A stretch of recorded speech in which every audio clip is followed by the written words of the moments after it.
Okay, thank you.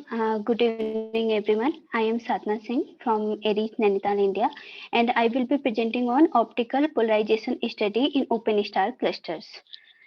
So, the dichroic extension of starlight through the aligned grains is considered for the polarization of background starlight which are coming through the interstellar medium. So basically this linear polarimetric observations will give us information about the geometry of underlying magnetic field of that region and properties of interstellar dust grains, as the size distribution of dust grains is related to the value of lambda max, means the wavelength corresponding to which we are getting maximum polarization. And also it will provide information about foreground dust concentration, means if there are any layers in between the observer and the cluster, so that information will also be gained using the linear polarimetric study. So we have chosen object for this study, that are the open star clusters. So these are four objects, and these are the corresponding galactic longitude, latitude, distance, and reddening. So these are the positions of these four open star clusters towards the galactic anticenter direction. We have observed these clusters during 2017-2018 year, and using AMPOL. AMPOL is Aries Imaging Polarimeter, which is mounted at 104 centimeter Sampuranan telescope of Aries. So the detector used was 1K by 1K, which have an active field of view of 8 arc minute in diameter.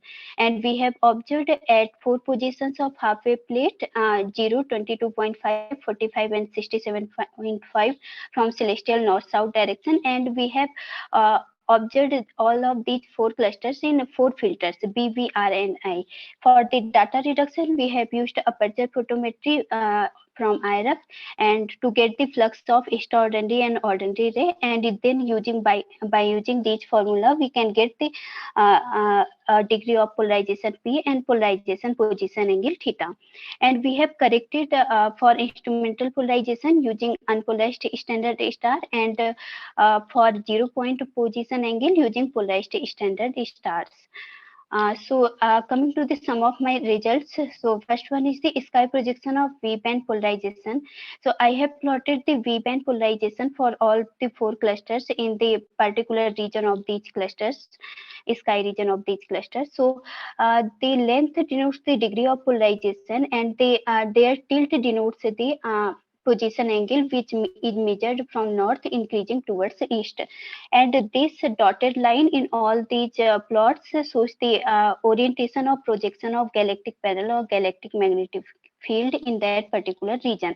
So we have found that for the three clusters LAC1, NGC 2345 and NGC 7380, we have found that majority of these vectors were found nearly parallel to this direction, while which shows that the dust grains possibly be aligned with the galactic magnetic field in these three regions. While in the case of NGC 1817, we have found a little deviation of polarization vectors from this direction, which shows that maybe there has been a perturbation of dust in that region. Uh, Here is the Stokes plane analysis for the cluster NGC 1817. So Stokes plane is basically the plot between the Stokes parameter Q and U. So this is the Stokes plane for NGC 1817. This line shows the galactic parallel in this region, and here Stokes plane is important to know about the evolution of interstellar environment from the sun to the cluster. So in this cluster, we have found two different set of stars which have different polarimetric characteristics. So we have found a little larger value of P and polarization and position angle for the group 1 stars.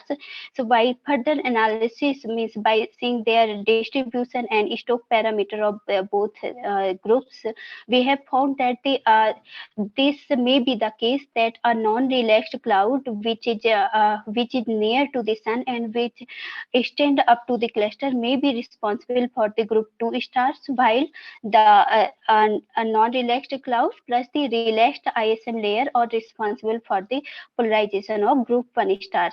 Because if we see the difference between Stokes parameter of group 1 and group 2, then the difference comes around the same as for the galactic parallel, means the theta is same as the galactic parallel. So we can so this may be the case that for the group 1, this cloud plus the relaxed ISM layers are responsible for the polarization of group 1 stars. Wavelength dependence of interstellar medium polarization follows this relation, where P lambda is the polarization at wavelength lambda. Pmax is maximum polarization. Lambda max is the wavelength corresponding to which we are getting maximum polarization. So by using this formula, we have fitted for each star this formula and found, and there is one parameter sigma 1, that is unit weight error of heat. So we have calculated this parameter, and if the value of sigma 1 is less or equal to 1.6, so that the polarization is due to the ISM origin, and if this value of sigma 1 is greater than 1.6, so this shows that there may be the presence of intrinsic component of polarization. Also, the lower value of lambda max also shows that there may be another component other than ISM in the polarization. Also, the value of total to selective extension is also related to the lambda max. So here I have shown the cluster for these three clusters, the value of P max, lambda max, and RV.